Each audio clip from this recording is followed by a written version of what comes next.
तर डायबिटीज हा, आता पहिलंच माझं जे स्टेटमेंट आहे की नाही, डायबिटीज हा रोगच नाही आहे. जर रोगच नाही आहे तर त्याला जे औषध तुम्ही उपचार करायला लागलाय त्यातनं तुमचं जे ट्रीटमेंट चालू आहे की नाही, तर ती तुमच्या सिम्पटम्सवर आहे, लक्षणावर ट्रीटमेंट चालू आहे, रोगावर ट्रीटमेंट चालू नाही आहे.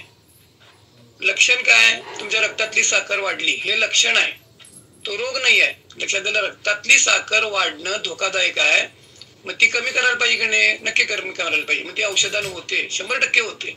तुमच्या रक्तात वाढलेली साखर धोकादायक आहे, मग ती कमी होते. तर चला, तर आज मी आजच्या माझ्या व्याख्यानाची सुरुवात जी आहे की नाही, तर ती एक योग गीतानं करतोय. बघा, पहिल्यांदा जाता बघा की 345 लोक आहे आपण. कुणाला डायबिटीस मुक्त व्हायचं आहे? सगळ्यांना व्हायचं आहे?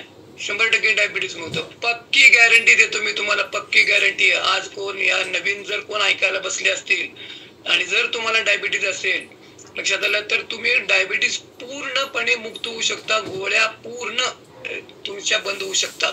लक्षात आलं? चला, आजचा सुरुवात जी आहे की नाही, तर औषध कोण आहे की नाही, गरज असेल तर मी पहिल्यांदा सांगतो, गरज असेल तर आपल्याला औषध नक्की घ्यावं लागतं. त्याचा पण रोल असतो बरं होण्यामध्ये किंवा तुम्हाला कंट्रोल ठेवण्यामध्ये वगैरे किंवा काय असं. तर मज नको औषधे, योग हवा, योग हवा, योग हवा. मज नको औषधे, योग हवा, योग हवा.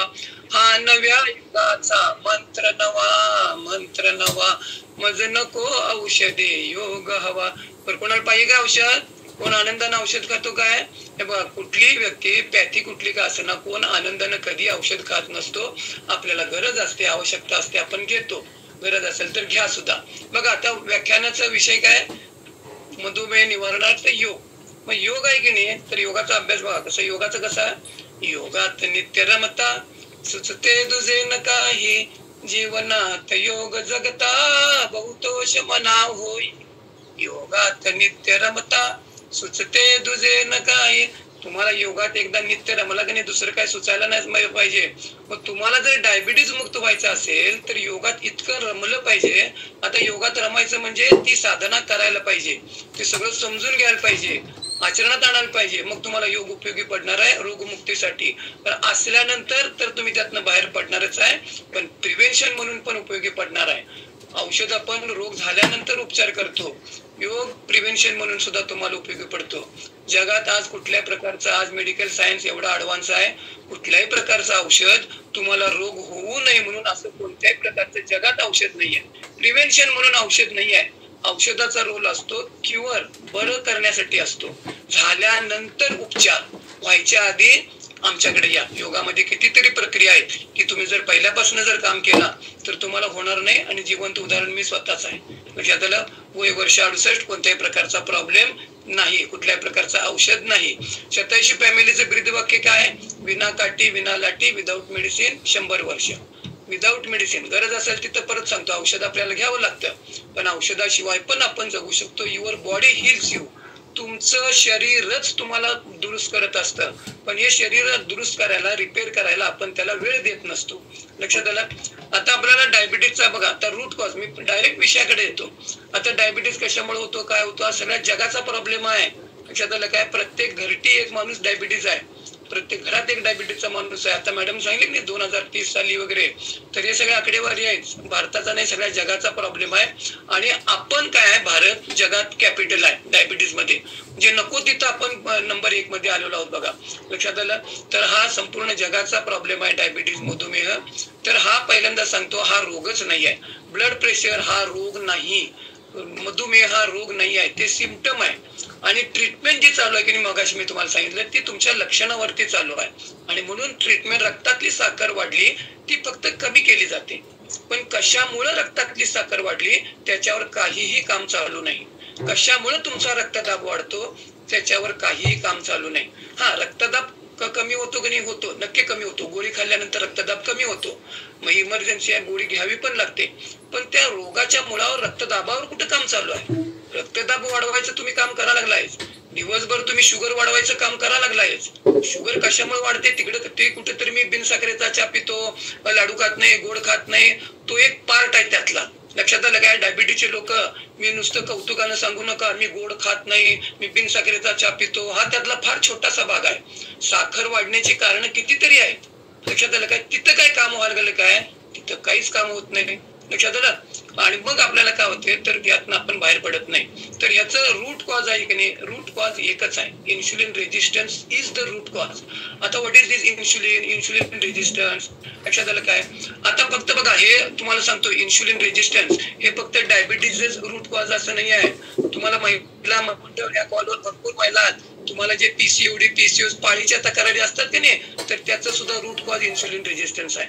तुमची जी वजन वाढलेत की नाही, वजन किती वाढलेत बघा, तर ते सगळं वजन वाढण्याचं कारण सुद्धा इन्शुलिन रेजिस्टन्स आहे. तुम्हाला हार्ट प्रॉब्लेम आहे की नाही, रक्त पातळ व्हायची गोळी, कोलेस्ट्रॉल कमी व्हायची गोळी आहे की नाही, मग अँजिओग्राफी, अँजिओप्लास्टी, ऍव्हरेज रोगाचं जे मूळ आहे की नाही, insulin resistance is the root cause.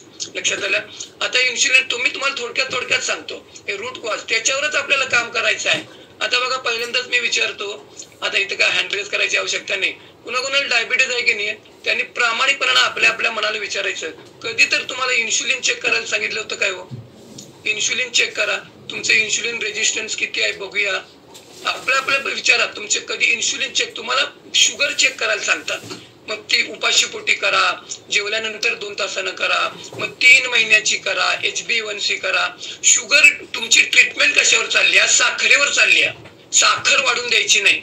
लक्षात आलं? कशामुळे साखर वाढते त्याच्यावरती काय ट्रीटमेंट चालू नाही आहे. लक्षात आलं? आणि मग कसं असतं, इन्शुलिनचा काय रोल असतो? इन्शुलिन एक हार्मोन आहे, ते संप्रेरक म्हणतात त्याला मराठीमध्ये, ते तुमच्या पॅनक्रियास मध्ये तयार होतं. लक्षात आलं? तर त्याचा काय रोल असतो? आणि त्या इन्शुलिनचं मेन काम आहे की नाही, मेन काम आहे एनर्जी स्टोअर करणे. हे तुमचं रक्तातली साखर कमी करायचं वगैरे तो भाग नंतरचा आहे. ते एनर्जी स्टोअर करतं, एनर्जी स्टोअर करणं हे त्याचं मेन काम आहे. लक्षात आलं? इन्शुलिनचं मेन काम आहे एनर्जी स्टोअर करायचं, आणि सारखं तुम्ही एनर्जी स्टोअरच करत राहता, म्हणून तर लोकांची वजन वाढतात. तर आता इन्शुलिनचा काय रोल असतो? आपल्याला कसं ऊर्जा पाहिजे की नाही, ताकद पाहिजे, ऊर्जा पाहिजे, तर ती ऊर्जा कुठे तयार होते? तुमच्या पेशीमध्ये. आपल्या शरीरामध्ये लाखो करोडो पेशी आहेत, सेल्स म्हणतात त्याला. तर त्या सेल्स मध्ये ऑक्सिजन आत जावं लागतो आणि ग्लुकोज आत जावं लागतं. ग्लुकोज आणि ऑक्सिजन एकत्र आले की ऊर्जा तयार होते, ATP. मग त्या इन्शुलिन कसा आहे, तुम्हाला पेशी आहे, तर ही पेशी आहे हा, तर हे पेशीचा दरवाजा असतो, तर ते उघडायला पाहिजे ना, तर दार उघडायला पाहिजे, मग ऑक्सिजन आत जाणार, मग ते ग्लुकोज आत जाणार, मग ते एकत्र येणार, मग ATP ऊर्जा तयार होणार, मग तुम्ही काम करायला आपल्याला ताकद पाहिजे की नाही, तर ते इन्शुलिन काय करतं, हे दार उघडायला लावतं पेशीला. उघड उघड उघड उघड दार उघड उघड, मग ते पेशी काय करते, इन्शुलिन येतं, कुलूप किल्ली, मग ते दार उघडतं, मग काय होतं, ग्लुकोज आत जातं. लक्षात आलं काय? तर इन्शुलिनच्या इन प्रेझेन्स ऑफ इन्शुलिन, तर ते दार उघडलं जात नाही, तर ते दार उघडायला लावतं पेशीला. तर मला रक्तातली ऊर्जा तयार करायची आहे, ती ग्लुकोज आत जायला पाहिजे, माझ्या ह्याच्यामध्ये रक्तात जास्त साखर झाली आहे, ती मला नको आहे, मग ती आत टाकायची असते. लक्षात आलं? तर ते पेशीमध्ये आत जाते, मग ते तुम्ही वापरता. लक्षात आलं? तर हे इन्शुलिन आत जाणं त्याचं ते काम असतं. आता हे रेजिस्टन्स म्हणजे काय? रूट कॉज मी तुम्हाला सांगितलं, insulin resistance is the root cause सगळ्या ऍव्हरेज रोगांचं. तर रेजिस्टन्स म्हणजे विरोध करणे, मला नको आहे, विरोध करायचा आहे. तर कोण विरोध करतं? इन्शुलिनला विरोध कोण करतं? तर तुमच्या त्या पेशी विरोध करतात. मला आता साखर नको आहे, मला आता साखर नको आहे. लक्षात आलं? साहेब काय म्हणतोय ब्रेन, मला काय सांगताय तुम्ही, तुमच्या रक्तात वाढलेली साखर आहे ती धोकादायक आहे, नाहीतर तुमचा जीव जाईल. मला काय सांगू नका, ती रक्तात साखर वाढवलंय, कोण वाढवलंय? तुम्हीच वाढवलाय. कुठं टाकायची ते तुमचं तुम्ही बघा. मग बिंदू काय म्हणतोय, मला काय तुम्ही सांगू नका, तुमच्या लाखो करोड पेशी आहेत, मग ते पेशी बिचारी गरीब असते, तर ती दार उघडत नाही, मला आता तुमची साखर जास्त झाली आहे, मला आवश्यकता नाही. बिंदू काय म्हणतोय, आम्हाला तुम्ही काय सांगू नका बघा, तुम्ही नाहीतर मराल, तुमच्या रक्तातली वाढलेली साखर आहे काय, मरायचं आहे काय, मग मला नाही. तर मग काय म्हणते, गप्प दार उघडा. ती पेशी गरीब असते, उघडत नाही, मग ते इन्शुलिन येतं, एवढं येते, मग ते इन्शुलिन काय होते, ते थोड्या इन्शुलिनला ते पेशी दार उघडत नाही, मग इन्शुलिन जादा प्रमाणात येते. म्हणजे आपल्या घराचा दरवाजा, मी नेहमी उदाहरण देतो, एक माणसानं तुमच्या घराचा दरवाजा उघडतो बंद होतो, पण तो तुमच्या घराचा दरवाजा उघडायला 100 माणसं लागतात. 100 माणसं घराचा दरवाजा उघडायला 100 माणसं लागतात काय, तर ही पेशी काय करते, मला नको आहे, रेजिस्टन्स विरोध करते, मला साखर नको आहे. मग इन्शुलिन जे असते की ते जरा गुंडा प्रवृत्तीचं आहे, गुंडा प्रवृत्ती असते की नाही, तर तसं, तर ते ज्यादा इन्शुलिन येतं, ते उघडतेच का नाही दार, मग ते उघडते आणि आत साखर जाते. त्याला म्हणायचं इन्शुलिन रेजिस्टन्स. इन्शुलिन मी तुला उघडणार नाही, दार उघडणार नाही. रेजिस्टन्स म्हणजे विरोध करणे. लक्षात आलं. आणि मग ज्यादा इन्शुलिन येतं आणि ते तुमच्या रक्तात आत साखर का तर वाढा लागले ना इकडे रक्तामध्ये, तर ती धोकादायक असते. तर ती ढकलायची तुमच्या पेशीमध्ये. लक्षात आलं. आणि मग काय होते, इकडे रक्तातली साखर कमी होते. आता तुम्हाला जी मेडिसिन्स असतात की नाही, ऍव्हरेज जी रक्त, तुम्ही जर सगळे डायबिटीज वाले एक शब्द तुमच्या ह्याच्यातला काढून टाका. मी तुम्हाला सांगतो, माझं बीपी कंट्रोल, माझी शुगर कंट्रोल, माझं थायरॉइड कंट्रोल. अरे व्हॉट इज दिस कंट्रोल? लक्षात आलं काय? किती इन्शुलिनचा वापर करता आणि मग साखर कमी करायला लागलाय. सगळे डायबिटीजचे लोक कोणी खुश असतात, सर ते माझ्याकडे, ते माझं कंट्रोल मध्ये आहे. अरे बरोबर आहे, कंट्रोल मध्ये आहे, पाहिजे सुद्धा, पण किती इन्शुलिनचा वापर करायला लागलाय, प्रमाणाच्या बाहेर इन्शुलिनचा वापर करायला लागलाय. आणि जेवढं तुमचं एलिव्हेटेड इन्शुलिन लेवल असेल की नाही, तुमचं टोटल आरोग्य कोलॅप्स होत असतं. आता मी तुम्हाला ते सांगणार आहे काय काय कुठं कोलॅप्स होतं. आणि ऍव्हरेज डायबिटीज लोकांचं बघा, त्यांना नुसतं कधी डायबिटीज असत नाही. लक्षात आलं. त्यांना कितीतरी मल्टिपल चॅलेंजेस असतात, कॉम्प्लिकेशन त्यांचे वाढत जातात. का तर रक्तात वाढलेली साखर. लक्षात आलं. तर ही साखर वाढते. आणि हे तुम्हाला इन्शुलिन रेजिस्टन्स, एकावर काय काय फ्री मिळते बघा. लक्षात आलं काय काय काय फ्री मिळते इन्शुलिन रेजिस्टन्स मुळे? तुमचं वजन वाढतं. आता ज्यांची वजन ज्यादा आहेत की नाही, विजरल फॅट, अमुक तमुक, बॉडी फॅट पर्सेंटेज, कुणी कुणी चेक करून घेतले ते आमच्या पॅरामीटर्स, कुणी कुणी कराडा स्कॅन मशीन वरती, ते बघा तुमचं विजरल फॅट किती आहे बघा, तुमचं बॉडी फॅट पर्सेंटेज किती आहे बघा, तुमच्या त्वचेखालची चरबी किती आहे बघा. तर ही ओबेसिटी वाढते इन्शुलिन रेजिस्टन्स मुळे. मग नुसतं व्यायाम करून तिथं नाही, तुमच्या इन्शुलिन रेजिस्टन्स वर काम करायला लागते. तुम्ही इनऍक्टिव्ह राहता. लक्षात आलं. तुमचा ऍक्टिव्हपणा कमी होतो. तुमचे एजिंग प्रोसेस, तुम्ही जास्त वयस्क दिसायला लागता. 40 असला तर 50, 50 असाल तर 60, लवकर म्हातार होतं, एजिंग वाढतं. लक्षात आलं. तुमचे टाईप 2 डायबिटीस तर होतच होतो. लक्षात आलं. पीसीओडी, पीसीओसचा प्रॉब्लेम तो होतो. तो ऍथेरोक्लोरोसिस, तुमच्या रक्तवाहिन्या कठीण होतात. आतनं तिथं कोलेस्ट्रॉल वगैरे जे आहे की नाही, मग ते साठायचे चालू होतं. रक्तवाहिन्या कठीण व्हायला लागतात आतनं. आणि मग त्या तुमच्या हार्ड व्हायला लागतात. तुमच्या हृदयविकार पाहिजे, इन्शुलिन रेजिस्टन्स ते आहे. डिसलिपिडेमिया म्हणजे तुमचं लिपिड प्रोफाईल सगळं जे आहे की नाही, कोलेस्ट्रॉल, ट्रायग्लिसराईड, ते सगळं कोलॅप्स होते. हायपरटेन्शन, रक्तदाब, हे इन्शुलिन रेजिस्टन्स ते त्याचं कारण आहे. लक्षात आलं. इन्शुलिन वाढल्यामुळे तुमचा रक्तदाब वाढलेला असतो. आता काय त्या इन्शुलिनचा रोल आहे? आणि आम्ही रक्तदाब गोळी खात राहतो. आता नाही, मीठ बंद करतो, मीठ खायचं नाही, मग रक्तदाब कमी होईल. किती लोकांचं मीठ खायचं झाल्यानंतर बंद होतं. मीठ का खायचं नसतं माहितीये? ते मीठ पाणी पकडते. त्या मिठापेक्षा तुम्हाला इन्शुलिन जास्त पाणी पकडतं. नुसतं मीठ खायचं बंद केलं म्हणून माझ्या बीपीवर काय फरक पडला नाही असं नाही आहे. तर त्याच्या कितीतरी पटीनं तुमचं वाढलेलं इन्शुलिन हे पाणी पकडत असतंय. लक्षात आलं. आणि म्हणून तुमचं पाणी पकडलं की रक्ताचा व्हॉल्यूम वाढतो आणि मग तुमचा रक्तदाब वाढतो. मग काय करायला पाहिजे? इन्शुलिनची लेवल कमी करायला पाहिजे. लक्षात आलं. त्याच्यावर काही काम चालूच नाही. मी बीपीची गोळी मात्र घेत राहतो. इन्शुलिनचा त्याचा गुणधर्म आहे पाणी पकडणं. चुंबक कसं मीठ कसं पाणी पकडतं का नाही, तर तसं हे वाढलेले इन्शुलिन हे पाणी पकडत असतं. आणि मग हे पाणी जेवढं तुमचं रिटेन राहील आत, तर ते तुमचा रक्तदाब वाढतो. रक्तदाबाच्या गोळ्या आयुष्यभर घेत राहता. तुमच्या रक्तदाबामध्ये काही फरक पडत नाही, एमजी वाढत जातं. लक्षात आलं. रोगाच्या मुळावर जर काम करायचं असेल, इन्शुलिन लेवलला कमी करा. मग आता ही इन्शुलिन का वाढतं? रक्तातली साखर वाढते. रक्तातली साखर डायबिटीज मधनं मुक्त होणं अतिशय सोपं आहे. वजन कमी करणं अतिशय सोपं आहे. औषध मुक्त होणं अतिशय सोपं आहे. रूट कॉजवर काम नसतं. मी तुम्हाला सांगतो ना, हे ऍलोपॅथी. लक्षात आलं. ऍलोपॅथी शब्दाचा अर्थ काय? ऍलो म्हणजे उलट, अगेन्स्ट, उलट उपचार पद्धती. पॅथी म्हणजे उपचार पद्धती. आणि ऍलो शब्दाचा आहे अगेन्स्ट, उलटी. उलटी म्हणजे वॉमिटिंग नव्हे, उलट उपचार पद्धती करायची. म्हणजे काय? रक्तदाब वाढलाय, रक्तदाब कमी करायचं औषध. रक्तातली साखर वाढली आहे, शुगर कमी करायचं औषध. तुम्हाला काहीतरी दुखा लागलंय, दुखायचं कमी करायचं औषध. तुम्हाला संडासला लागलंय, संडास कमी व्हायचं औषध. तुम्हाला संडासला होत नाही, कॉन्स्टिपेशन, संडास साफ व्हायचं औषध. तुम्हाला उलटी होते, तुम्हाला उलटी थांबायचं औषध. म्हणजे तुम्ही काय सांगताय की नाही, त्याच्या उलट औषध द्यायचं. त्याला म्हणायचं ऍलोपॅथी. लक्षात आलं काय? आणि मग ते ह्या इन्शुलिन रेजिस्टन्स मुळे काय काय काय काय होते मी तुम्हाला सांगितलं. एवढे जर प्रॉब्लेम आहेत तर आपल्याला त्याच्यावर काम करायला पाहिजे की नाही.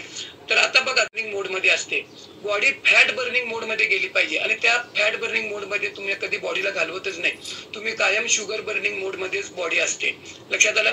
आता आपल्याला बघा, मी तुम्हाला सांगतो, तुमचं हे वजन का वाढतं? आता बघा, जरा थोडं विनोदन आहे. एक पोटात गेले वेस्ट नको ते घालता की नाही, नको ते घालता, नको त्यावेळी घालता, पोटात गेले वेस्ट, म्हणजे आहार डाएट चुकीचा, पोटात गेले वेस्ट. लक्षात आलं. आपलं आरोग्य बिघडतं. आरोग्य बिघडलं की आपण डॉक्टरांच्याकडे जातो. मग डॉक्टर करतात टेस्ट करतात की नाही, शुगर चेक करा, बीपी चेक करा, करावं पण लागतं. मग डॉक्टर करतात टेस्ट आणि या सगळ्या याच्यामध्ये औषधं काय फरक पडतो तुम्हाला माहिती आहे.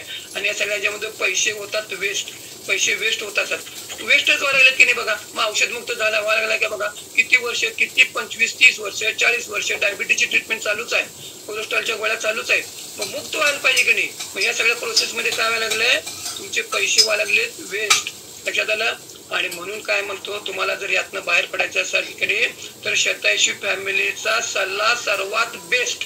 लक्षात आलं. मग हा सर्वात सल्ला बेस्ट आम्ही तुम्हाला देतो, मोफत देतो. आणि कुणाला औषध मुक्त व्हायचं आहे तर आमचा सल्ला ऐका. बघा तुम्हाला 101% गॅरंटी देतो. का तर आपल्याला रूट कॉज वर काम करायचं, रोगाच्या मुळावर जर काम केलं नाही की नाही तर आता बघा आपल्याला रक्तातली साखर वाढते की नाही, त्याची कारण आता आहार तर आहेच. लक्षात आलं. काय सिंपल कार्बोहायड्रेट, गोड खातो, अमुक तमुक नको त्यावेळी खातो, थोडं खातो. लक्षात आलं. मानसिक ताण तणावामुळे साखर वाढते. तर हे वाढलेल्या साखरेमुळे तुम्हाला काय होणार दुष्परिणाम. आता आपण खातो की नाही, कशा 10 कारण आहेत तुम्ही खाता. लक्षात आलं. कुणाला लिहून घेणार तर लिहून घ्या. 10 कारणामुळे तुम्ही खातो. बघा, वेळ झाली म्हणून खाता, वेळ झाली का जेवायची वेळ झाली म्हणून खाता, दिलं म्हणून खाता, कोणतरी देतात की नाही पाहुणे, दिलं म्हणून खाता, मोहापोटी खाता, मोह होतो, भजीचा वास आला, वड्याचा वास आला, मोह होतो, मग मोहापोटी खातो, आग्रहापोटी खातो. सासू जावायला आग्रह करते, खा की आग्रहापोटी खातो. खाण्यासाठी जगतो, जगण्यासाठी खायला पाहिजे का, खाण्यासाठी. लोक खाण्यासाठीच जगा लागले. लक्षात आलं. म्हणून आवडतं म्हणून खातो, पदार्थ आवडतो म्हणून खायला लागलोय, सवय म्हणून खातो, चहाची सवय आहे म्हणून खातो. लक्षात आलं. तुम्हाला वाईट वाटेल म्हणून खातो. मी तुमच्याकडे आलोय, मग त्यांना कसं वाईट वाटतं, वाईट वाटायला नको, मग खायचं, पोटात घालायचं. लक्षात आलं. म्हणजे खाणं आवश्यक आहे म्हणून खातो. आता गरज आहे, जगायचं आहे म्हणून सुद्धा खायला पाहिजे, जगायचं आहे जगण्यासाठी सुद्धा खायला पाहिजे. चैनी पोटी खातो, मोहापोटी खाणं वेगळं. चैनी करायची आहे, चिड्डे असतो की नाही, चिड्डे ते मोहापोटी खातो, चैनी पोटी खातात. 10 कारणं झाली. मग खाता, नको त्यावेळी खाता, नको तितकं खाता. लोकांना 3 गोष्टी माहिती नाही आहेत. काय खायचं माहिती नाही, किती खायचं माहिती नाही आणि केव्हा खायचं माहित नाही. खायचं मात्र कोण सोडत नाही. आरोग्य बिघडतं, रक्तातली साखर वाढते, वजन वाढते. मग हे शतायुषी फॅमिली तुम्हाला काय खायचं, किती खायचं, केव्हा खायचं हे खाण्यामुळे सगळं होत असते. लक्षात आलं. तुमचं वजन वाढतं, रक्तातली साखर वाढते, अमुक वाढते आणि मग तुम्ही काय करता, औषध त्या ठिकाणी घेत राहता. आता डायबिटीजचं असते की नाही, आता मी तुम्हाला इन्शुलिन रेजिस्टन्स आहे की नाही, रूट कॉज आहे. तर त्याचं कारण मी तुम्हाला किती काय होते बघा. आता तुम्ही इन्शुलिनमुळे काय होतं बघा. वाढलेले इन्शुलिन जास्त की नाही, तर ते इन्शुलिन हे भूक वाढवणारा हार्मोन आहे. त्यानं भूक वाढते, लक्षात घ्या. ते चरबी कलेक्ट करणारा हार्मोन आहे, पाणी कलेक्ट करणार हार्मोन आहे. पाणी कलेक्ट करतं, चरबी कलेक्ट करतं. लक्षात आलं. वॉटर रिटेन्शन होतं की नाही, तर ह्या सगळ्या त्याची गुणधर्म आहेत ते. लक्षात आलं. काय सोडियम मेटाबॉलिझम, तर त्याच्यामध्ये त्याचा रोल आहे. त्या तुमच्या ह्याच्यामध्ये किडनी फंक्शनवर परिणाम होतो, तुमच्या किडनीच्या फंक्शनवर परिणाम होत असतो त्या इन्शुलिनचा. लक्षात आलं. आता ह्याचा तुमच्या मेमरी असते की नाही, लर्निंग प्रोसेस, तर त्याच्यामध्ये तुमच्या त्या इन्शुलिनचा रोल असतो. लक्षात. हे बरेच त्याच्यामध्ये गोष्ट असते. तुमचं सेक्शुअल प्रॉब्लेम असतात तर तिथं त्या इन्शुलिनचा रोल असतो. ह्या बरेच गोष्टी असतात की नाही, तर तुमचा या इन्शुलिनचा रोल असतो. आणि मग या रूट कॉजवर जर आपण काम केलं नाही की नाही तर तुमचं आरोग्य त्या ठिकाणी ते बिघडणारच आहे. आता इन्शुलिन पॉइंट सांगतो की ज्याच्यामुळे तुमचं इन्शुलिन, आता हे इन्शुलिन रेजिस्टन्स आहे की नाही, तर त्याचा रोल सगळा असतो की नाही, तर तो त्या हार्मोन्सचा आहे. लक्षात आलं. काय हार्मोन्सचा तिथं त्या रोल असतो. आता तुम्ही हे रूट कॉज इन्शुलिन रेजिस्टन्स आहे का नाही, हे जे 8 कारण आहेत बघा. तुम्ही बघा तिथे जर तुम्ही सापडत असाल की नाही तर तुम्ही इन्शुलिन रेजिस्टन्स आहे, म्हणजे रूट कॉज वर तिथं तुम्हाला काय. आता काय काम 8 पॉइंट कुठले आहेत की तुम्ही इन्शुलिन रेजिस्टन्स ग्रस्त आहात का नाही. लक्षात आलं. तर त्यातलं पहिलं आहे, तुम्हाला रक्तदाबाचा विकार आहे काय, आहे किंवा सुरू आहे, बीपीचा त्रास, तर तुम्ही इन्शुलिन रेजिस्टन्स ग्रस्त असू शकता. बेली फॅट, व्हिज्युअल फॅट, पोटावर चरबी आहे, गरोदरबाई सारखं पोट दिसतं. लक्षात आलं. म्हणजे व्हिज्युअल फॅट, पोटातली चरबी, ती जर जादा असेल, लक्षात आलं, तर तुम्ही इन्शुलिन रेजिस्टन्स ग्रस्त आहात. लक्षात आलं. 2 पॉइंट. तुमची फॅमिली हिस्ट्री आहे, हार्ट अटॅक किंवा काय वगैरे असेल की नाही, तुमच्या घराण्यात कोणाला असेल तर तुम्ही इन्शुलिन रेजिस्टन्स ग्रस्त असू शकता. तुमच्या रक्तातली ट्रायग्लिसराईडची लेवल वाढलेली आहे, लिपिड प्रोफाईल करता का नाही, मग ट्रायग्लिसराईड लेवल जर वाढलेली असेल तर तुम्ही इन्शुलिन रेजिस्टन्स ग्रस्त असू शकता. लक्षात आलं. तुमच्या शरीरामध्ये सहजरित्या पाणी पकडलं जातं. पाणी सूज वगैरे येते की नाही, तर पाण्याचं हे वाढलेलं आहे, तर ते इन्सुलिन पाणी पकडतं म्हणतो ना, तर तुम्ही इन्सुलिन रेजिस्टन्स करत आहात. चामकुळे असतात का नाही इकडं मानेवर, इकडे असतात बघा चामकुळे, त्याला स्किन टॅग म्हणतात. स्किन टॅग तो मोठा धोक्याचा सिग्नल आहे. ज्यांना स्किन टॅग आहेत की नाही ते तर 101% ते इन्सुलिन रेजिस्टन्स करत असतात. मग आम्ही काय करतो, ते चांगलं दिसत नाही म्हणून त्याला औषध आहेत, लक्षात आलं, ते काढून टाकतो. लेसरचं काहीतरी ते ऑपरेशन करतात, लक्षात आलं. तर ते रूट कॉज आहे मोठा, आणि तो मोठा धोक्याचा सिग्नल आहे. कुणाला इथे स्किन टॅग चामकुळे आहेत बघा, तर ते तुम्ही 100% इन्सुलिन रेजिस्टन्स असता. तुमची फॅमिली हिस्ट्री टाईप 2 डायबिटीज वगैरे असेल तर लक्षात आलं. त्यानंतर पॉलिसिस्टिक ओव्हरी सिंड्रोम म्हणजे लेडीजचे तुमचे जे पाळीच्या तक्रारी असतात की नाही, आणि पुरुषांच्या मध्ये इरेक्टाईल डिस्फंक्शन म्हणजे तुमचं पुरुषत्व कमी आहे, लक्षात आलं. म्हणजे तुमच्या फॅमिली लाईफ डिस्टर्ब आहे पुरुषांचं. इरेक्टाईल डिस्फंक्शन म्हणजे तुमचं पुरुषत्व कमी आहे, तुम्ही इन्सुलिन रेजिस्टन्स करत असता. 8 पैकी एकाच जरी तुम्ही सापडत असाल की नाही, तर तुमचं इन्सुलिन रेजिस्टन्स त्यात तुम्ही ग्रस्त आहात. म्हणजे रूट कॉज तुमचं तिथं काम करायला पाहिजे. म्हणजे हे 8 पॉइंट आहेत ओळखण्यासाठी मी तुम्हाला सांगितलं. मग इन्सुलिन रेजिस्टन्स हे काय असं डायरेक्ट चेक करत नसतात. तिथं तुम्हाला फास्टिंग इन्सुलिन आणि फास्टिंग ब्लड शुगर ते चेक करायचं, आणि त्याच्यावरनं ते इन्सुलिन रेजिस्टन्स काढायचं असतं. मग त्याच्यावर जर काम केलं नाही तर तुम्हाला तिथे काही उपयोग होणार नाही. आता बघा, डायबिटीज मुळे की नाही एवढे तुम्हाला त्याचे प्रॉब्लेम असतात की नाही, डायबिटीज मुळे काय होत नाही. डायबिटीज मुळे तुमचं वजन वाढतंय, वजन वाढलेलं असते. हार्ट रिलेटेड जेवढे म्हणून प्रॉब्लेम आहेत की नाही, आता बघा तुम्हाला हार्ट रिलेटेड प्रॉब्लेम नाही आहे, पहिलं तुम्हाला डायबिटीजच असतो फक्त, इकडे काय नसतं. पण जेवढं तुमचं वाढलेलं इन्सुलिन असतं की नाही, तर ते तुमचं तुम्हाला हार्टकडे प्रॉब्लेम कडे नेत असतं, लक्षात आलं. त्या ठिकाणी तुमचं हे लिपिड प्रोफाईल कोलॅप्स होतं की नाही, त्याचं कारण हे तुमचं वाढलेलं इन्सुलिन आहे की नाही, तर ते आहे. म्हणजे त्या रक्तातली साखर वाढते आणि तुमचं इन्सुलिन वाढतं वगैरे. मग हार्ट रिलेटेड ऍव्हरेज प्रॉब्लेम जे असतात तर हे वाढलेल्या इन्सुलिन मुळे मग किंवा काय होतात. मी इकडून चरबी कमी करतो, नुसतं तुम्ही फॅट खाऊ नका, चरबीयुक्त खाऊ नका वगैरे, तो एक छोटा पार्ट आहे, लक्षात घ्या. पण तुमच्या इन्सुलिनवर जर काही काम करत नसाल, मग तुमचे ट्रायग्लिसराईड आणि कोलेस्ट्रॉल वगैरे तिकडे काय फरक पडणार नाही, लक्षात. रूट कॉजवर आपल्याला काय करणं, काय त्या ठिकाणी काम असतं तुमच्या ह्याच्यात. आता तुम्हाला बघा, या डायबिटीज मुळे इतकी भयानकता आहे, तर त्याचे इतकी पुढे जाऊन बघा, अल्झायमर डिसीज म्हणजे स्मृतिभ्रंश, त्याला डायबिटीज प्रकार 3 म्हणतात, लक्षात आलं. काही लक्षात राहत नाही तुमच्या, पुढे वय झालं वाढत तसं ते वाढत असतं, लक्षात आलं.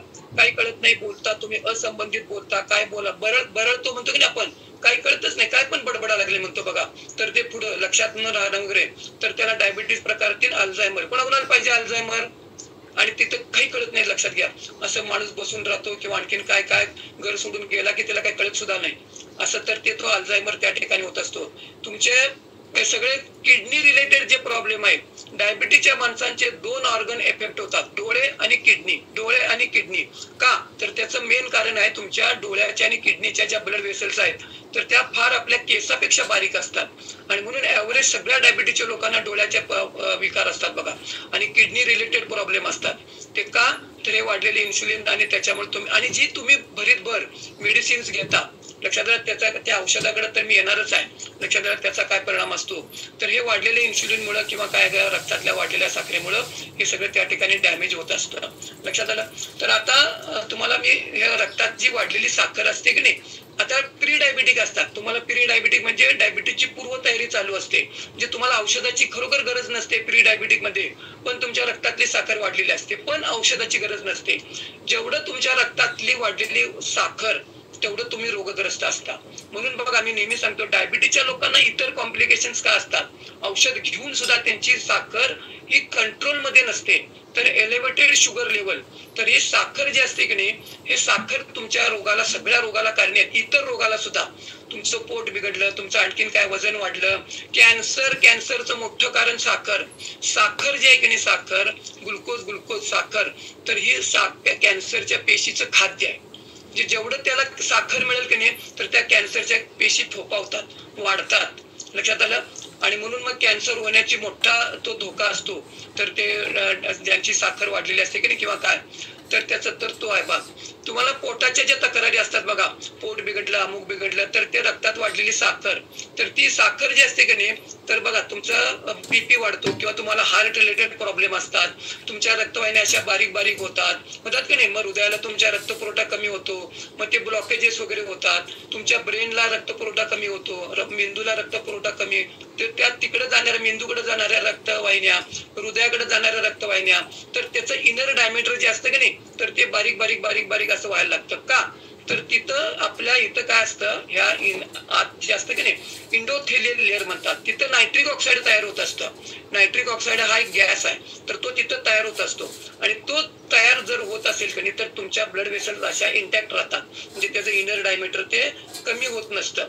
पण इथं काय होतं, तुमचं रक्तातली वाढलेली साखर, पाणी जे असतं की नाही, पाणी पाईप मधनं असं खालच्या लेवलनं पडत असतं, असं ही पाईप आहे तर ह्या लेवलनं पाणी जात असतं, पण आपल्या शरीरामध्ये रक्त जे असतं की नाही ते प्रवाहित होताना ते गोल गोल फिरत जात असतं, गोल फिरत फिरत फिरत असतं सगळीकडे सर्क्युलेट होत असताना, आणि तिथं काय होतं, तुमच्या इंडोथेलियल लेअर तर ती डॅमेज होते, लक्षात आलं. आणि मग नायट्रिक ऑक्साईड तयार व्हायची जी प्रोसेस आहे नॅचरल, तर ती जाते तुमची खाली, लक्षात आलं. आणि मग काय होतं, तुमच्या रक्तवाहिन्या व्हायला लागतात पातळ पातळ, त्यांचे इनर डायमीटर कमी व्हायला लागतं का, तर रक्तात वाढलेली साखर, मग ती साखर गोल फिरत फिरत जात असते, मग इंडोथेलियल लेअर डॅमेज होतं, मग नायट्रिक ऑक्साईडची प्रोडक्शन कमी होतं, मग जेवढं नायट्रिक ऑक्साईड प्रोडक्शन कमी, तुमच्या रक्तवाहिन्या कठीण राहतात, त्या अथेरोस्क्लेरोसिस तिथं आत त्या हे व्हायला लागतं.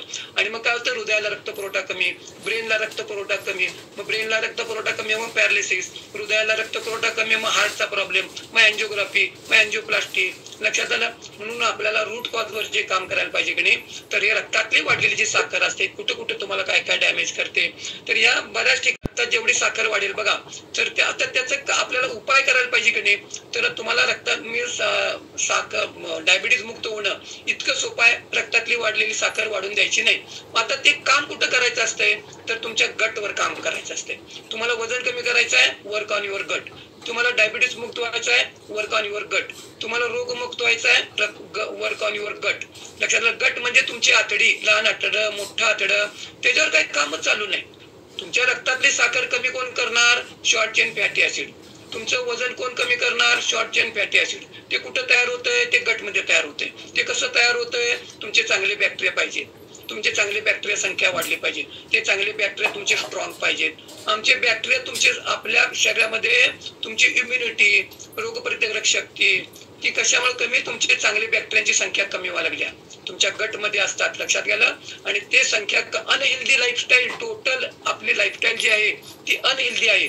नको ते खातो, नको त्यावेळी खातो, साखर खातो, मैदा खातो, तळलेलं खातो. या 3 पदार्थामुळे तुमचे गट मायक्रोफ्लोरा म्हणतात त्याला, तुमच्या सगळ्या गट मायक्रोफ्लोरा डिस्टर्ब होतो. तुमचे चांगले बॅक्टेरिया सगळे ते संख्येनं कमी होतात, ते वीक होतात.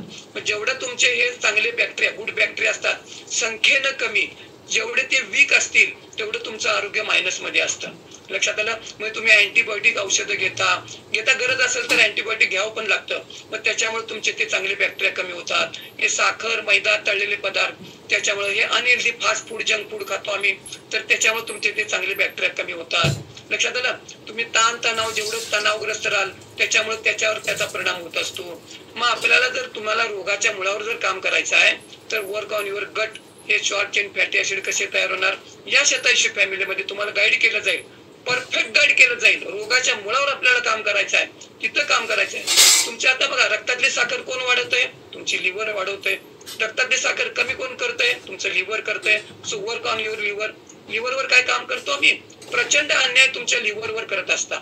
आता लिव्हरवर अन्याय म्हणजे काय, रात्रीची झोप व्यवस्थित नाही, रात्रीची झोप डिस्टर्ब आहे, रात्रीची झोप तुमची कमी झाली, लक्षात आलं. जेवढी तुमची रात्रीची झोप कमी, क्वालिटी कमी, तेवढं तुमच्या लिव्हरवर अन्याय. तुमच्या रक्तातली साखर वाढणार, तुमचं वजन पण वाढणार.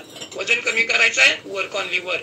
तुमच्या झोपेचा त्याच्यामध्ये फार मोठा रोल आहे. वेळोवेळी खाता, जेवढं रात्री उशिरानं खाणार आहे, हे सायन्स आहे, लक्षात घ्या.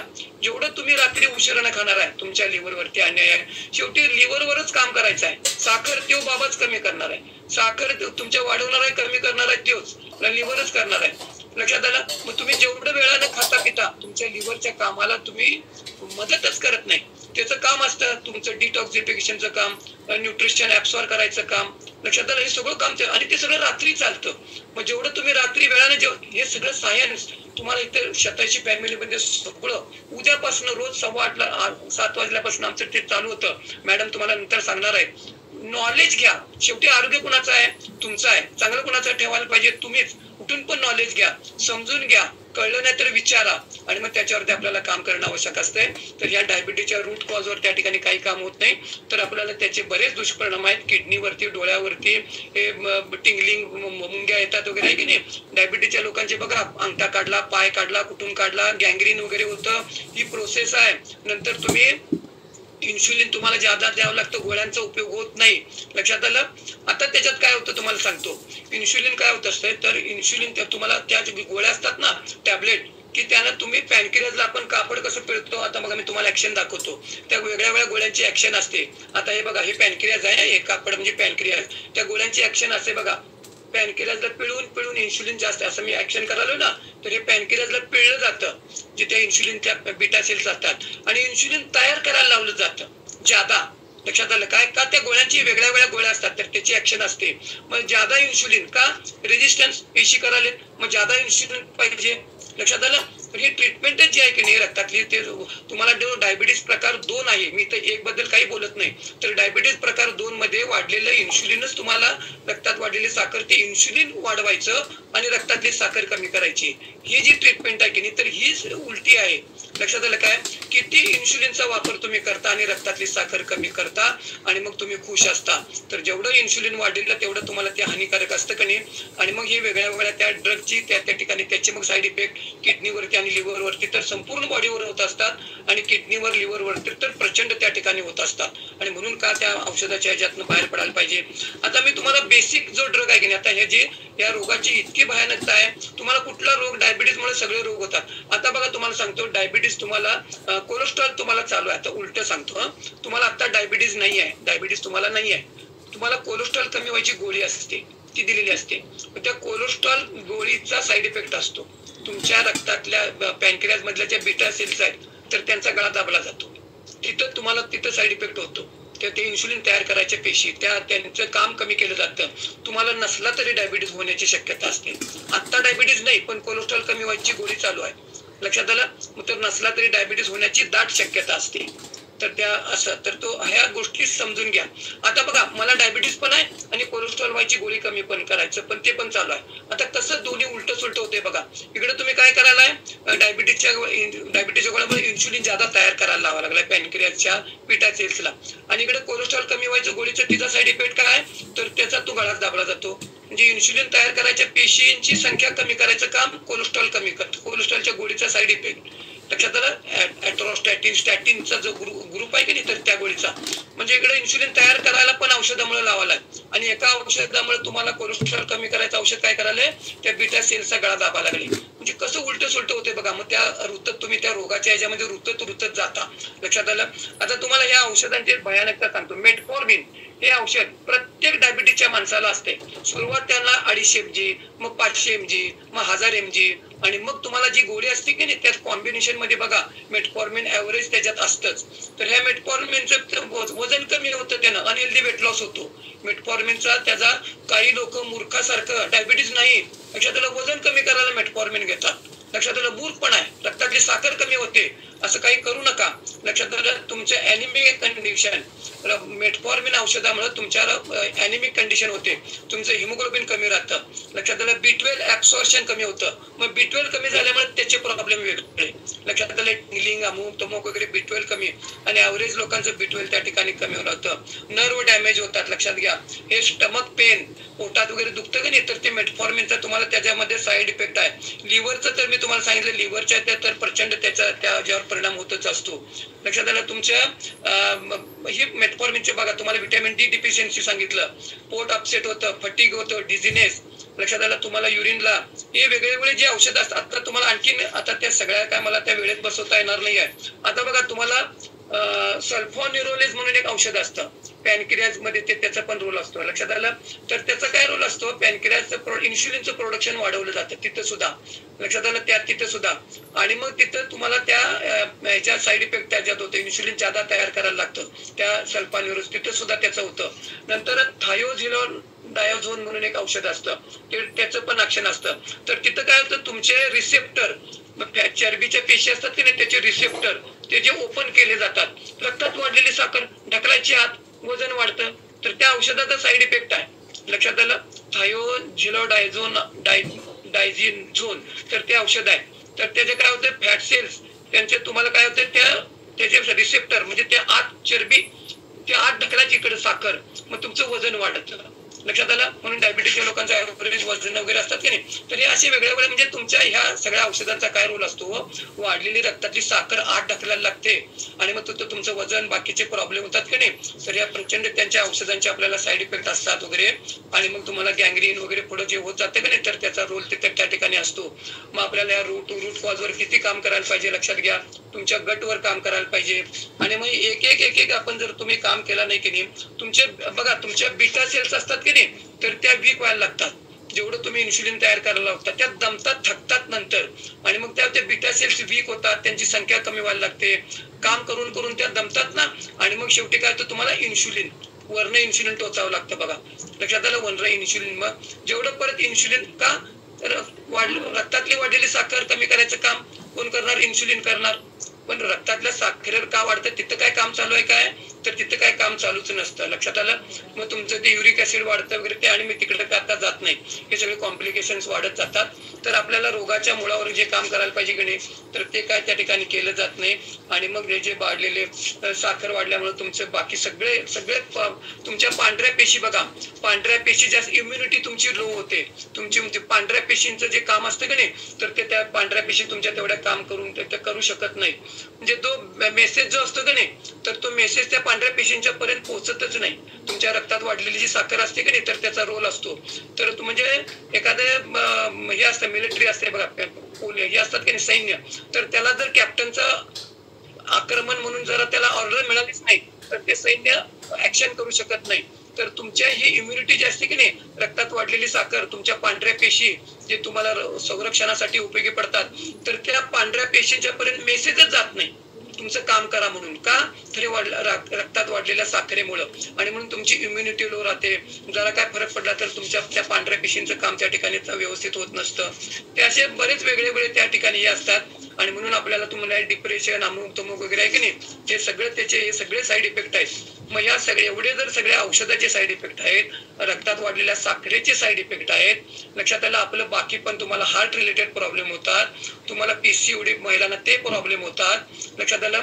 मग या सगळ्या प्रॉब्लेम मधनं जर आपल्याला बाहेर पडायचं असेल की नाही, तर रोगाच्या मुळावर काम करायला पाहिजे का नाही सांगा. आणि मग म्हणून मी रोगमुक्त व्हायचं सोपं काय, रक्ताची साखर वाढून द्यायची नाही. रक्तातली साखर का वाढते, त्याच्यावर काम करा. त्याच्यावर काय काम करणार नाही. लक्षात आलं? म्हणूनच तर तुमचं वजन वाढतं.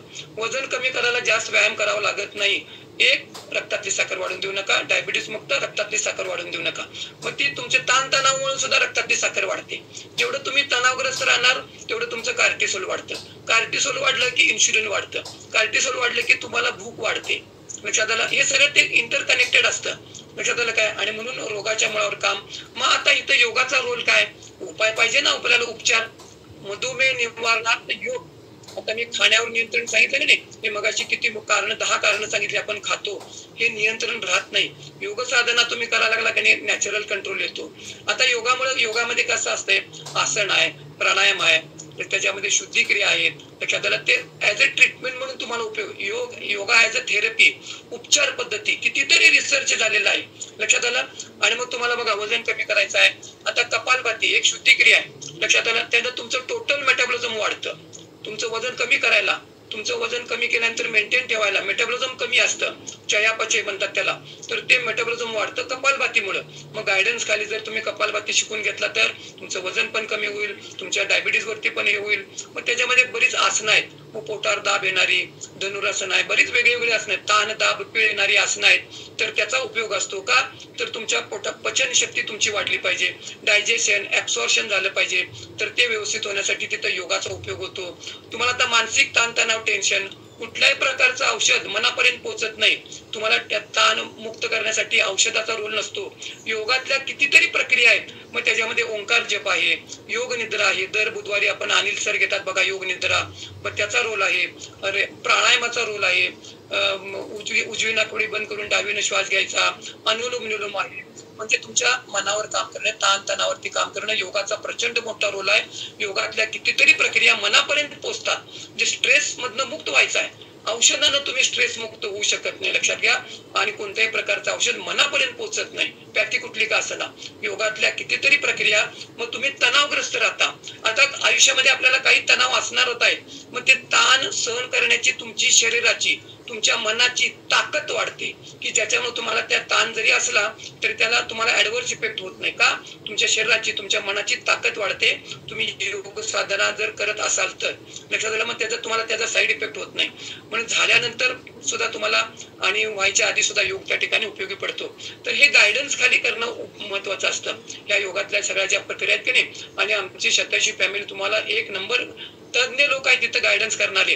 45 वर्षाचा त्यांना अनुभव आहे, आणि त्या अनुभवाच्या आधारे त्यांच्या गायडन्स खाली जर तुम्ही काम केला तर 100% तुम्ही त्या ठिकाणी रोगमुक्त होऊ शकता. तर योगातल्या शुद्धिक्रिया, आसन, प्राणायाम, ध्यानाचा प्रक्रिया, ओंकार जप, ह्या सगळ्याचा उपयोग तुम्हाला ऍज अ ट्रीटमेंट म्हणून, आणि याच्यावरती रिसर्च आहे. या इकडे तर असं काय नाही आहे. ह्या सगळ्या योगाचा ट्रीटमेंट म्हणून कसा उपयोग होतो, आज योगावरती सुद्धा रिसर्च म्हणून चांगल्या प्रकारे काम झालेलं आहे. आणि म्हणून ह्या योगाच्या माध्यमातून तुम्ही यातनं डायबिटीस मुक्त होऊ शकता. हा आहाराचा रोल 80% आहे.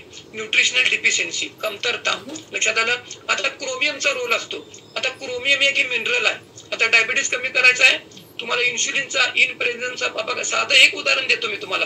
क्रोमियम, जर क्रोमियम कमी असेल, क्रोमियम एक मिनरल आहे, विटॅमिन्स मिनरल्स आहेत की मिनरल्स आहे, तर ते तुमच्या जर बॉडीमध्ये कमी असेल तर तुमचं इन्शुलिन जेवढं ऍक्टिव्हली काम करायला पाहिजे की नाही, तर ते इन्शुलिन ऍक्टिव्हली काम करत नाही. In presence of chromium insulin चांगल्या प्रकारे काम करतं. लक्षात आलं. मग हे क्रोमियम कशातनं मिळतं, लक्षात आलं. हे नॉलेज कुठे मिळणार, इथं 87 फॅमिलीमध्ये मिळेल. क्रोमियम लेवल वाढली की तुमचं इन्शुलिन, थोड्या इन्शुलिन मध्ये ते काम होतं, जे जास्त ते त्या ठिकाणी लागत नाही. अशा वेगळ्या पद्धतीने तुम्हाला सांगायचा मुद्दा काय, व्हिटॅमिन्सचा रोल असतो. तर आता व्हिटॅमिन बी व्हिटॅमिनचा रोल आहे. तुमचं वजन वाढतं की नाही, त्याच्यामध्ये बी व्हिटॅमिन्सचा आणि त्याचा काय रोल आहे, या उद्यापासून 87 फॅमिलीमध्ये तुम्हाला तिथं सगळे नॉलेज मिळेल. आता काय तो टॉपिक नाही आहे. ह्या व्हिटॅमिनची, मिनरलची डिफिशियन्सी राहते. साधं कॅल्शियम तुमचं कमी असतं, कॅल्शियम कमी असल्यामुळे तुमचं व्हिटॅमिन डी कमी असतं. तेवढा व्हिटॅमिन डी चा रोल आहे. लक्षात आलं. हे व्हिटॅमिन डी कमी, कॅल्शियम ऍब्सॉर्ब होत नाही. कॅल्शियम ऍब्सॉर्ब झाल्यानंतर तुमचे स्नायू वीक राहतात, स्नायूंचं आकुंचन प्रसरण होत असतं, कॅल्शियमचा रोल असतो. तुमचे मसल्स वीक, तुमचे बोन्स वीक, हाडं आणि मसल्स एकमेकाला लागून असतात, तुमचं तिकडं आरोग्य बिघडतं. ही डिफिशियन्सी राहते. लक्षात आलं. जेवढं तुमचं रक्तात वाढलेली साखर हे कॅल्शियम चोरतं. चोर कसं चोरी करतो तसं रक्तात वाढलेली साखर ही तुमची, म्हणून साखर खाऊ नका. साखर हे कॅल्शियम चोर आहे. आणि डायबिटीसच्या लोकांची साखर वाढलेली असते, ते साखर, मग कॅल्शियम मग तुम्ही आहारामधनं मिळत नाही, मग तुमच्या बोन मधलं काढलं जातं, तुमच्या हाडामधलं काढलं जातं, मग बोन्स वीक होतात, ऑस्टिओपोरोसिस होतो, मग ते ऑर्थोपेडिक प्रॉब्लेम चालू होतात. बघा कसं रिलेटेड कसं आहे बघा. साखर वाढली, कॅल्शियम कमी झालं, तुमचे बोन्स वीक झाले, ऑस्टिओपोरोसिस होतं, हाडं ठिसूळ होतात. लक्षात आलं. रोगाच्या मुळावर काम करायला पाहिजे की नाही. आणि मग हे जर तुम्ही गायडन्स खाली केला की नाही, कितीतरी गोष्टी सांगण्यासारख्या आहेत. ह्या वाढलेल्या साखरेमुळे आपल्याला काय होतं, आणि लगेच काय होत नाही. बसल्या बसल्या कुणाची साखर वाढत नाही, बसल्या बसल्या कुणाला बीपीचा त्रास होत नाही, बसल्या बसल्या कुणाचं वजन वाढत नाही.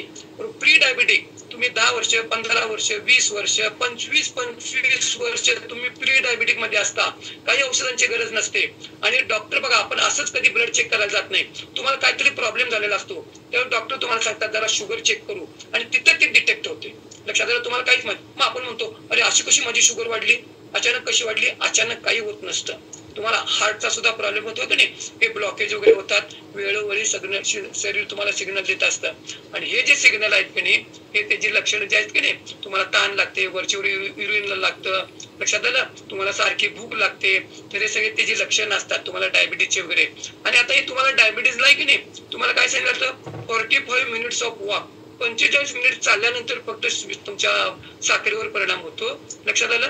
तुमच्या रक्तात वाढलेली का साखर तिकडे काही कामच नाही. आणि 45 मिनिट चालून यायचं, 1 तासभर चालून यायचं, आणि पोहे, उपीट, शिरा, चहा, बिस्किट खायचं. जेवढं तुम्ही साखर जाळला त्याच्यापेक्षा जादा पोटात घालता, काही उपयोग होत नाही. लक्षात आलं. 45 मिनिट वॉक, 60 मिनिटं वॉक चालत लोक डायबिटीस वाले भरपूर चालतात. चालायचा उपयोग आहे की नाही, नक्की आहे. तुम्ही किती चालला, किती व्यायाम केला, डायबिटीस मध्ये काय फरक पडालाय. रोगाच्या मुळावर काय काम नाही, व्यायाम मात्र करायला लागलोय. गायडन्स महत्वाचा असतो. लक्षात आलं. रोगाच्या मुळावर जर काम केलं नाही तर तुम्हाला तेच म्हणून औषध लोक मुक्त होत नाहीत आणि मग त्या औषधांच्या साईड इफेक्ट मध्ये आपण अडकत जातो.